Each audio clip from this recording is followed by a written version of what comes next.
All right, I'm going to lay it all out on the table because this needs to be said. Just because Donald Trump's approval rating is historically low, just because it's dropping every single day, as I'll show you in just one moment, does not mean the Democratic Party is automatically popular. In fact, the onus is on us to build an affirmative policy platform that excites the average American, or else we're going to lose again, or else we will be running on "We are not Donald Trump," which is not a captivating policy platform for the average American. Now, Kamala Harris, she had some policy proposals, and so did Joe Biden, of course, but we need something large, intuitive, and something that can excite the average person. Something that my team and I have been working on is what we call Project 2029, a plan to end the corruption, end special interest group control, and revive our democracy. This is so incredibly necessary after 4 years of Donald Trump, who has been creating a new swamp. He promised to drain the swamp, but he got into office, surrounded himself with billionaires. It's the richest cabinet ever, and these billionaires are creating a new swamp, new ways of corruption, new pathways to enrich themselves, like Trump coin, like new contracts with their companies while slashing contracts with other companies. I'm looking at Elon Musk in this situation. So we want to lay this all out. We want to make sure that we are hammering home an affirmative vision for America. Again, the Democrats have been unified by our opposition to Donald Trump for the past decade or so, which is good. I mean, like, it's good to be unified against Donald Trump because he is a unique threat to democracy and he's just an absolute idiot. But at the same time, part of the reason that we've been losing, something that's been holding us back, is the lack of affirmative platform. So just because we're going to win the midterms, just because we are very likely to smack the Republicans around when the midterms come, that doesn't mean that we're automatically a popular party. And the good thing is, we have power. We as people have power. This new independent media circle that we're all building, we have power. The reality is, I mean, 150,000, maybe 200, 300,000 people will see this video across platforms.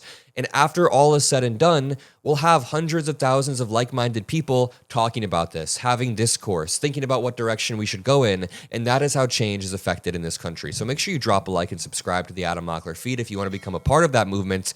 And let's just start with the polling about Donald Trump. Now, as I said, this is not the whole story. We've got to talk about the Democrats too, but it's important to add context and show you what just happened this morning because a massive new poll came out showing that Trump is he's not just unpopular.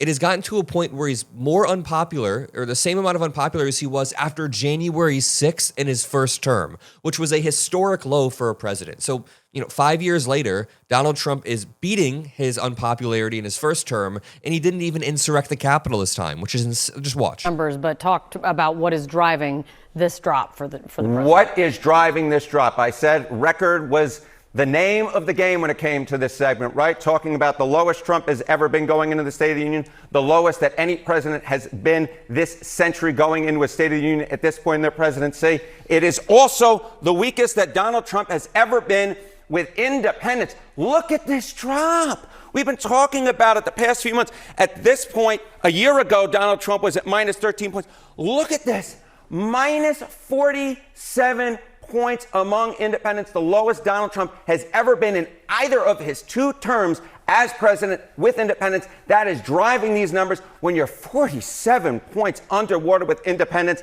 that's the name of the game. Really, really bad. And you know what's interesting? This clip just popped up moments ago. This happened about 3 minutes ago. Donald Trump talked about his bad polling. Watch. Tom Homan, Kristi Noem, our people, they've been incredible, the job they've done. And they take nothing but abuse, but, they're sort of pretty hardened to that, I think. I'm sorry, Kristi Noem, Tom Homan, and Kash Patel are facing backlash from the public, and Trump calls it abuse. And really quickly, starting any new business or venture is always overwhelming, but it's very important that you execute on whatever ideas you have. You take that leap and you pursue it. That's where Shopify comes in. Shopify is an e-commerce platform that has helped millions of businesses worldwide and powers 10% of all e-commerce in the United States. From massive household brands to people just getting started, they help streamline your business when it's overwhelming. They make it ridiculously easy to build a great-looking store with hundreds of ready-to-use templates. You don't have to have any design degree or any sort of experience. They just help you. And if efficiency is your concern, Shopify's built-in AI tools help write, products, descriptions, headlines, and even enhance the product photos. So if you ever get stuck, if you're ever overwhelmed, Shopify's 24/7 customer support is always there for you as well. Sign up for your $1 per month trial at shopify.com/Adam Mockler. Click the link in the top of the description, and one more time, you get a $1 per month trial at shopify.com/Adam Mockler. Thank you, and back to the video. Because they know they're doing the right thing. It just amazes me that there's not more support out there. It's just, we actually have a silent support. Oh, my. Silent. I think it's well, that's how I won. I got probably 85 million votes. They say 78 million, 79 million. They cheated in this election, too. It was just too big to rig. This is quite literally dictator stuff. He's trying to up the margin of his victory to Assad-type numbers because he can't handle not having won that much. And then he says, there's silent support out there. Yeah, that's what I tell myself too when I had a bad moment. When everybody's hating on Kristi Noem is like, there's a lot of silent support out there as well. But going back to our affirmative message, someone who I like a lot is Jon Ossoff. And I'll play this clip for you in just 1 second. But going back to our Project 2029 for a second, I want this to be a sort of, community thing. I want you guys to comment regarding Project 2029, what you think we should include and the direction that you think we should go, and give feedback and criticism if you think a policy is not sound. Because it's not a personal attack. You're just saying, hey, I think you could refine the way you're wording this. But here's some examples on Project 2029, which is a plan to end corruption, end special interest group control, and revive our democracy. Number 1, ban stock and asset trading by the president, vice president, senior executive officials in the administration, and Congress. That is a huge one that will remove the perverse incentives that are created when our most powerful officials are trading for themselves, or insider trading based off of information, or making a profit based off of us. Number 2, end the dark money in politics, which is a very big, very obvious one. There should be transparency about who's donating. And number 3, overturn Citizens United. Now, that will require Supreme Court reform, but ending Citizens United would allow campaign contributions to be capped. PACs and super PACs would be reformed, so they're a lot more transparent and less dirty. And then we're thinking of something called a universal tax rebate, which is closing all of the special loopholes that billionaires are able to take advantage of. There's 80 plus special loopholes regarding tax write-offs for oil incentives or gas incentives or things that are just awful for our country, but billionaires are able to write it off. And collectively, they're able to save $2.2 trillion collectively by writing off all of this. So imagine, we end these loopholes that go to corporations and we redistribute that money with a universal tax rebate. On top of that, we ban gerrymandering nationwide. States have to adopt some form of nonpartisan independent redistricting with an independent commission or an algorithmic model. But just imagine this. Imagine how great would this be? This would be, you have an odd numbered commission of people. It's always an odd number so that there's a vote going one way or another. And we just make sure the maps are more balanced. Now we have a lot more here. Ban participation of the president, vice president, and executive officials in prediction markets. Very important. We can even increase the accessibility for Americans to get IDs. Imagine if when you turn 18 years old, you get a free ID that helps identify yourself.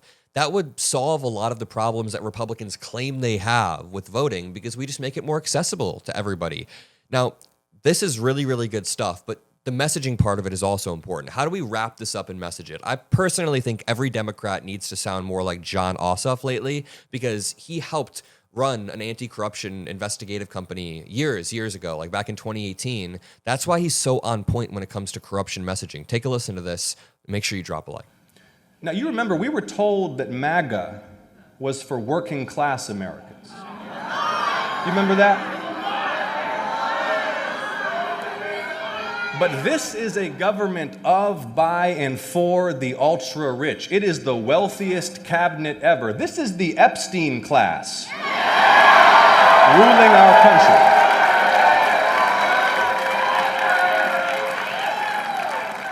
They are the elites they pretend to hate.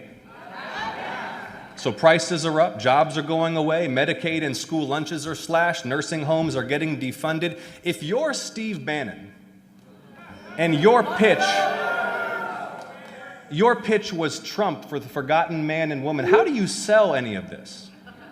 Trump was supposed to fight for the working class. Instead, he's literally closing rural clinics and hospitals to cut taxes for George Soros and Elon Musk. This is really, really good messaging right here. We'll continue to cover this every single day on the Adam Mockler channel and push the country in the direction that we want it to go. Make sure you drop a like. Make sure you subscribe to the Adam Mockler feed. I will see you all in the next video, and peace out.